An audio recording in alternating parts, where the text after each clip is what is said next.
I've kind of mentioned it a few times already without actually referencing objectivism, but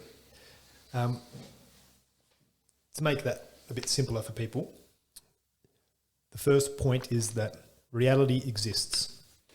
If it's true, it's true, always. And the second point is that ignorance isn't bliss. So just because you don't know a truth doesn't mean that truth doesn't apply to you. Mm-hmm.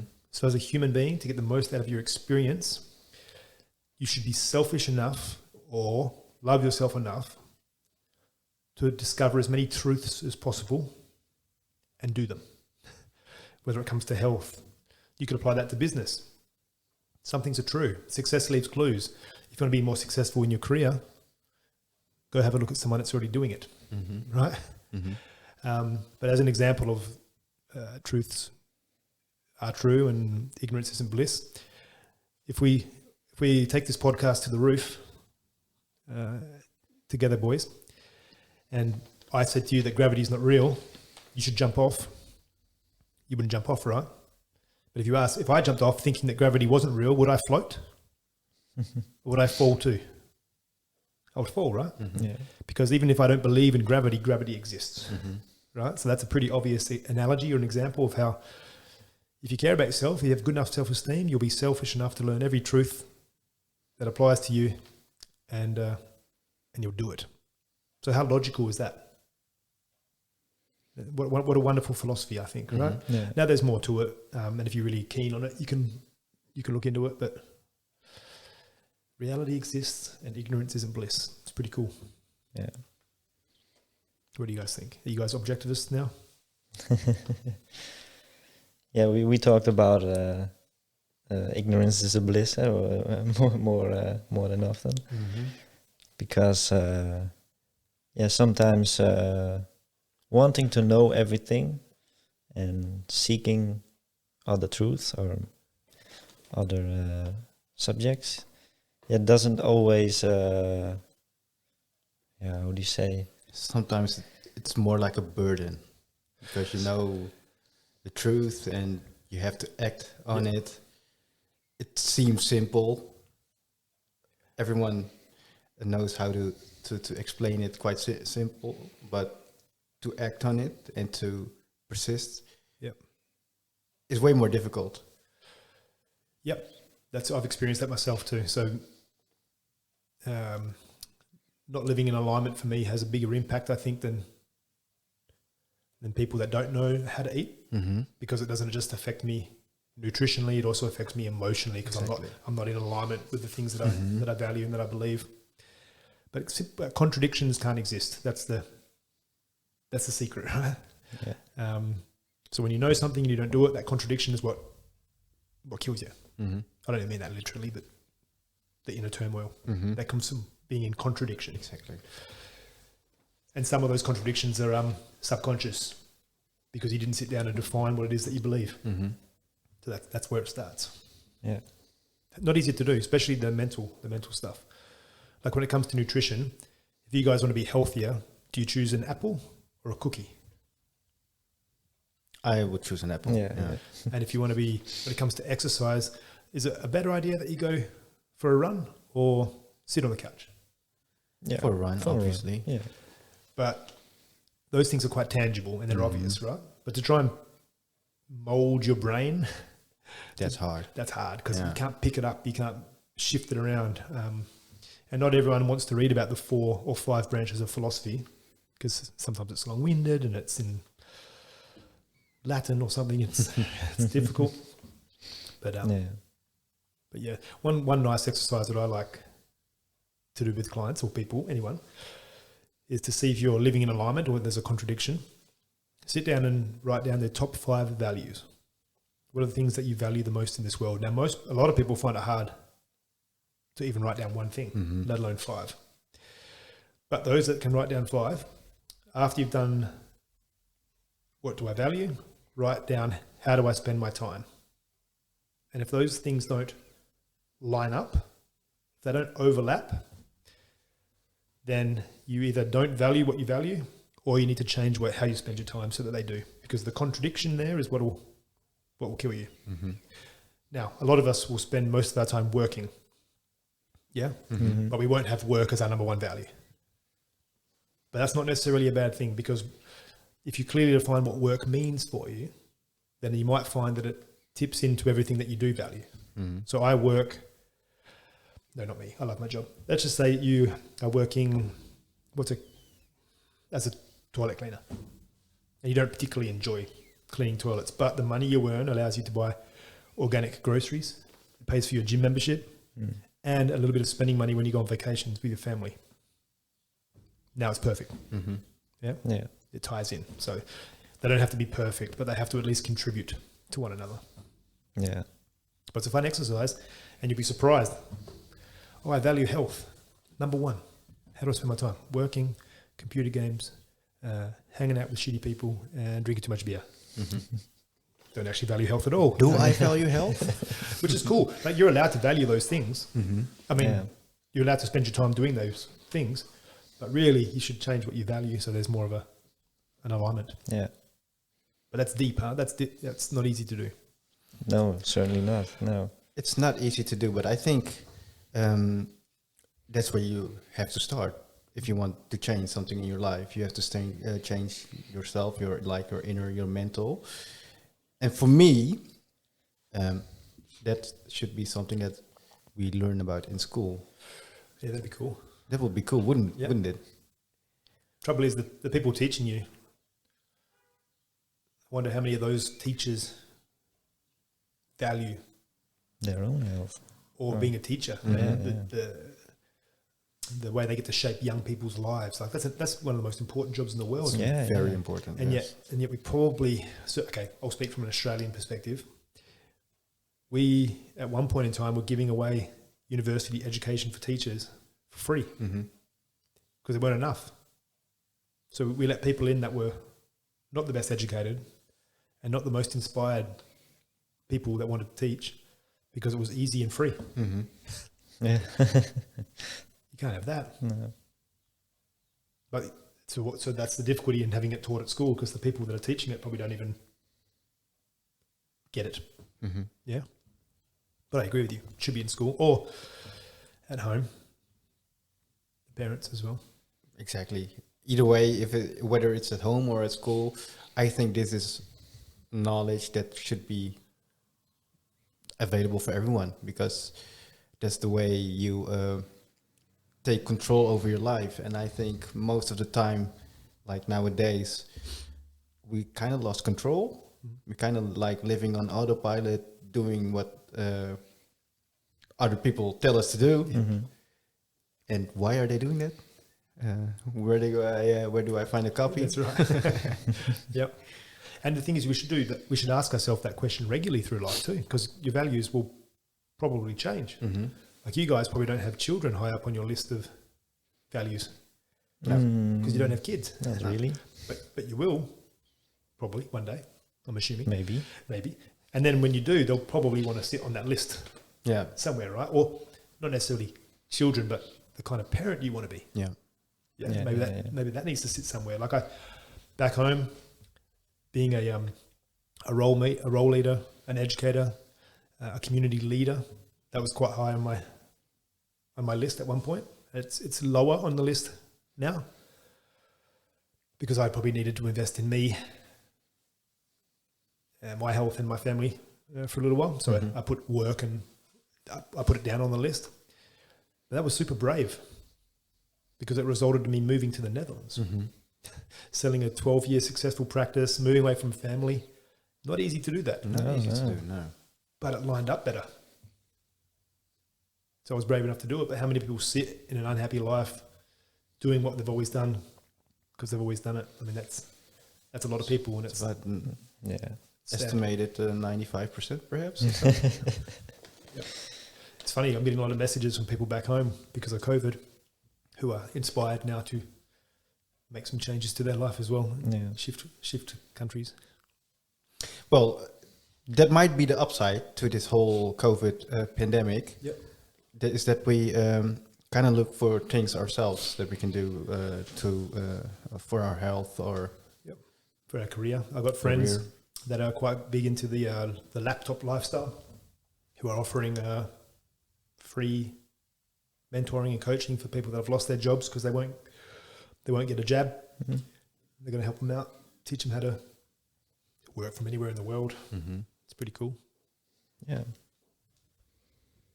I think that's the upside. Like people now are reaching out to each other. Oh, you don't want to get vaccinated, so well, let me help you find another job or whatever. Just people caring for each other and helping each other out.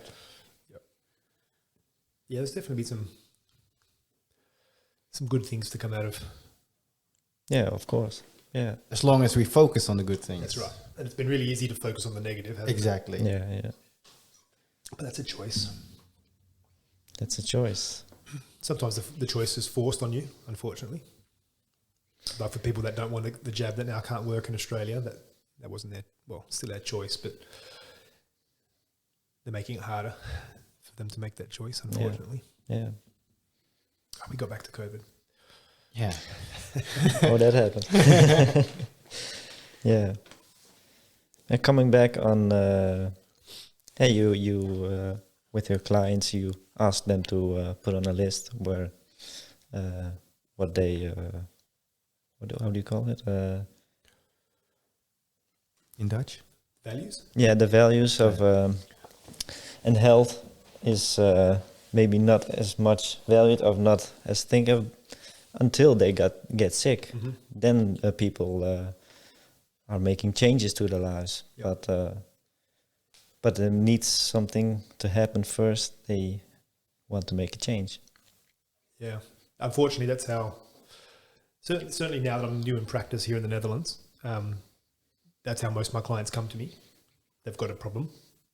And that, that's not just always back pain. People are coming in for, a few different reasons now. Back home, I saw a lot more families and a lot more people come to see me because they were well and they wanted to get more well or stay well.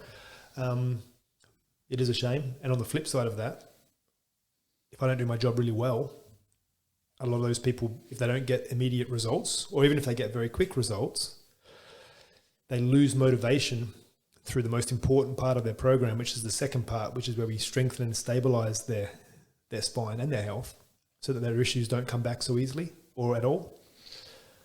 But of course, they go back to their busy, stressful lives and they don't live health every day like I do. So the motivation dwindles. And unfortunately, people will stop care and come back with the same motivation or the same complaint as they had originally. Mm. And on the second or third time, they normally get it and they hang around and they fix the underlying issues. But I've been so conditioned to be reactive instead of proactive that the people are sick. And not just with back pain, but with sometimes much worse. Yeah, mental health and all those. Heart disease, diabetes, cancer, all those things. It takes a lifetime of hard work to create those, actually. Yeah. Mm. Just like you say, it's more reactive instead of proactive. Actually, we should, health is our default setting and we should maintain that default setting throughout our lives. But the thing we do, we let it come until a point, until there's almost no return. And then we go to people like you and say, well, this is our problem. How can you help me? But actually, we have to proactively maintain our health. And I think it comes back to the why. Do we believe that health is default? And if we were to use Ayn Rand as an example, how do we know? We could use our reason. We could look. We could say, hey, the human body is amazing, isn't it? Like 2 half cells come together from the sperm and from the egg to make the 3 trillion cells that make you up, that work harmoniously together. And it works like a fine-oiled machine. And we have no idea how that happens. There's an innate intelligence that controls that. That's just phenomenal, right? How could that innate intelligence that you can be a pack-a-day smoker for 15 years, quit, and then 7 years later have no evidence of being a smoker because your lungs can regenerate, because your body wants to move you towards health. It doesn't want to be sick.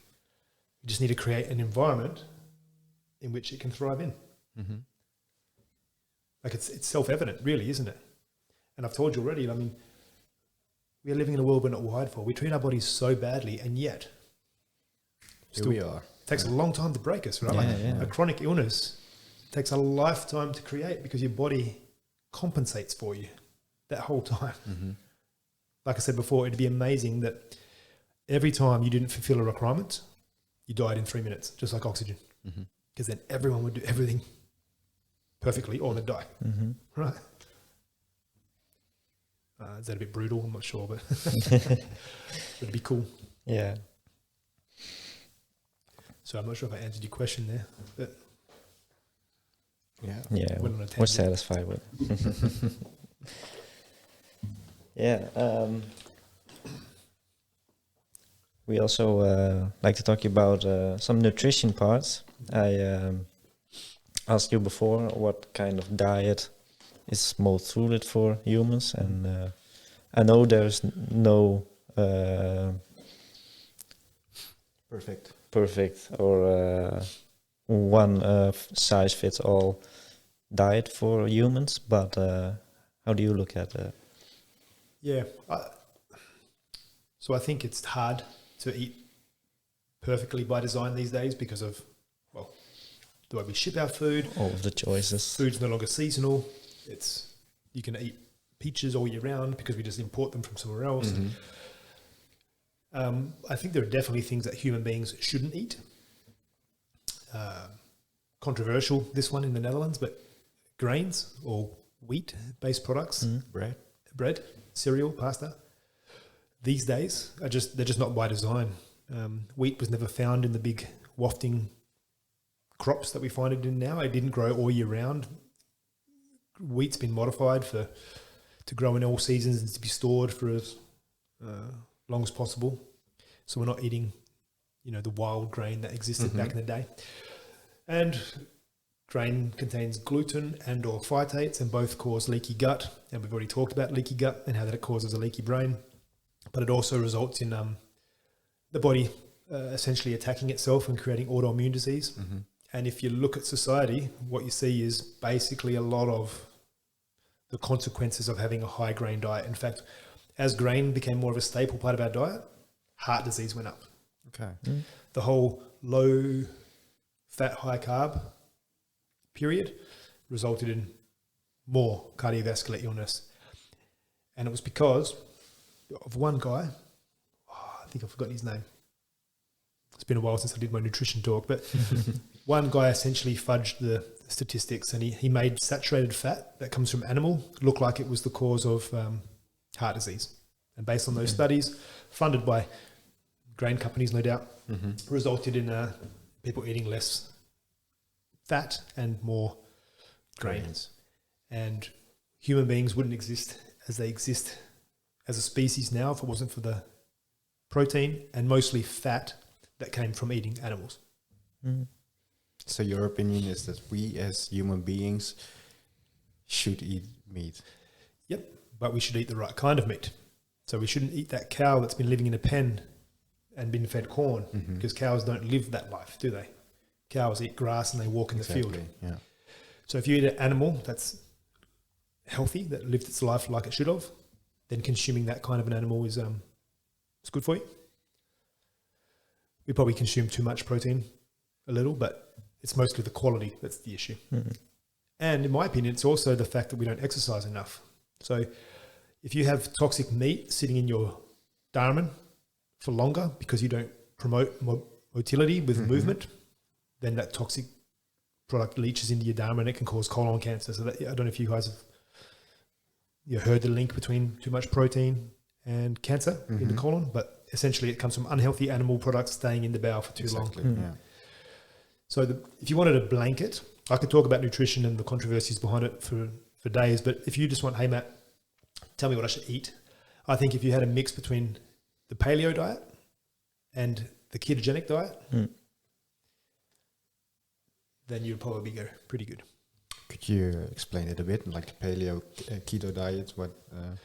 So Paleo would be no grains and very little dairy. So the dairy you would eat would be hard cheeses, full fat creams, excuse me, lots of vegetables, some fruit, some seeds, and quality meat.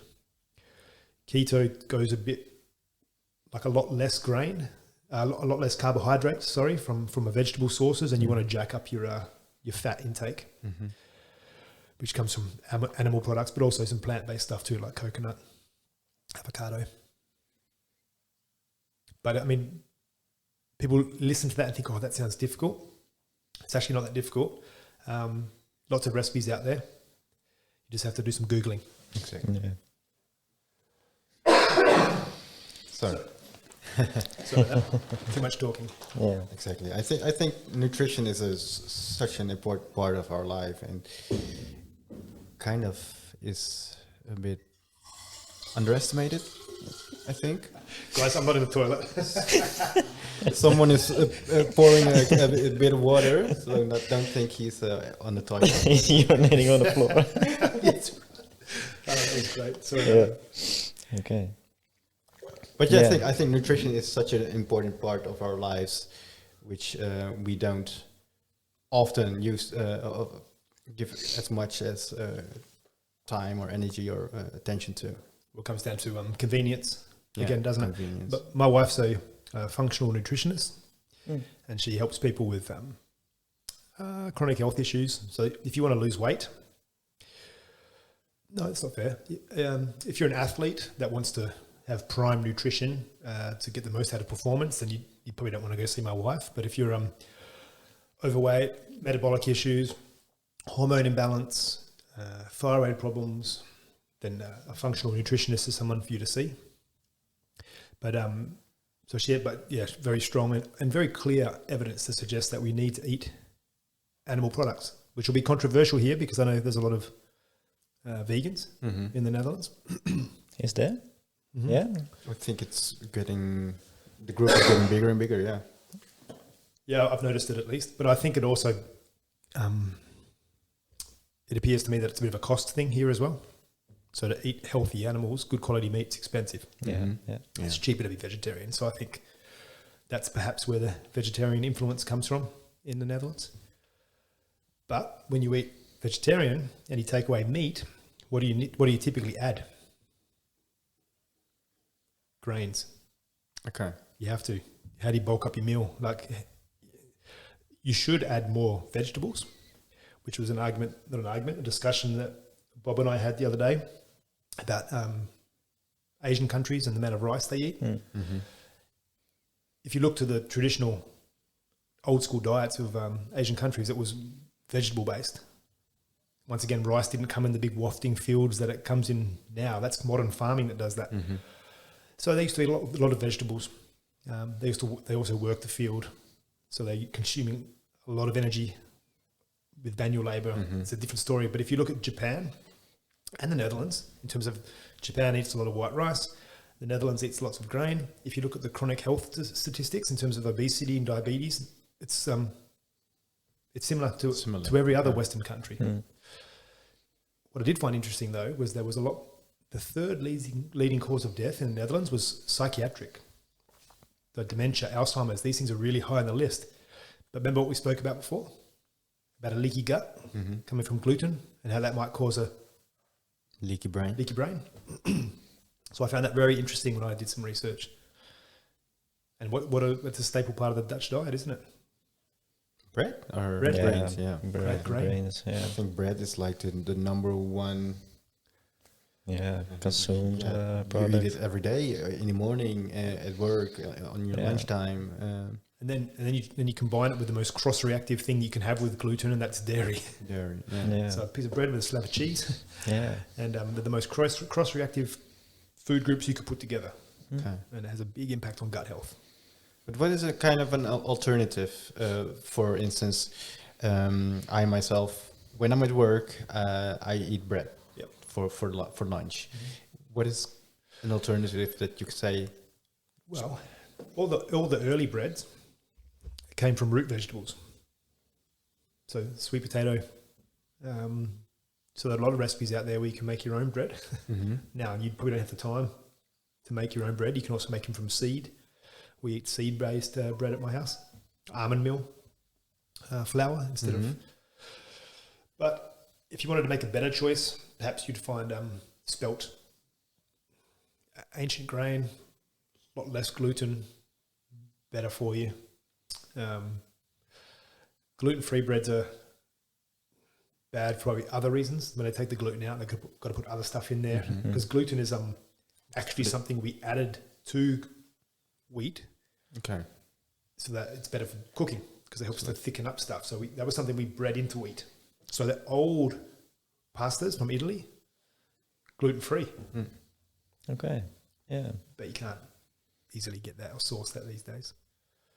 And I think that's something that you point out. Exactly. We don't have alternatives at, how do you say it? At our disposal, or Not easily. Not easily. No, it is. You need to eat a salad. That's instead of a sandwich, you have salad with your cold meats and your boiled egg and that kind of stuff. It just takes preparation, doesn't it? Cost time. Cost time. Yeah. Yeah. Or you get creative. Like, so we have spaghetti bolognese in my house, but my wife will make the spaghetti from spaghetti squash or zucchini. Yeah. I heard it. When we have rice, we have cauliflower rice. My wife cooks it so well now that I went home for dinner the other night and I was like, "Are we eating rice?" She said, "No, it's cauliflower rice." I'm like, "Oh, couldn't even tell. It was so good." Okay, yeah. Like I said, the earliest breads that existed came from root vegetables.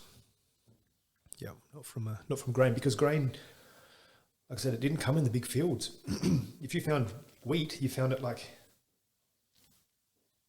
any plant in nature. It came in little patches, right? So imagine back in the day seeing this much wheat.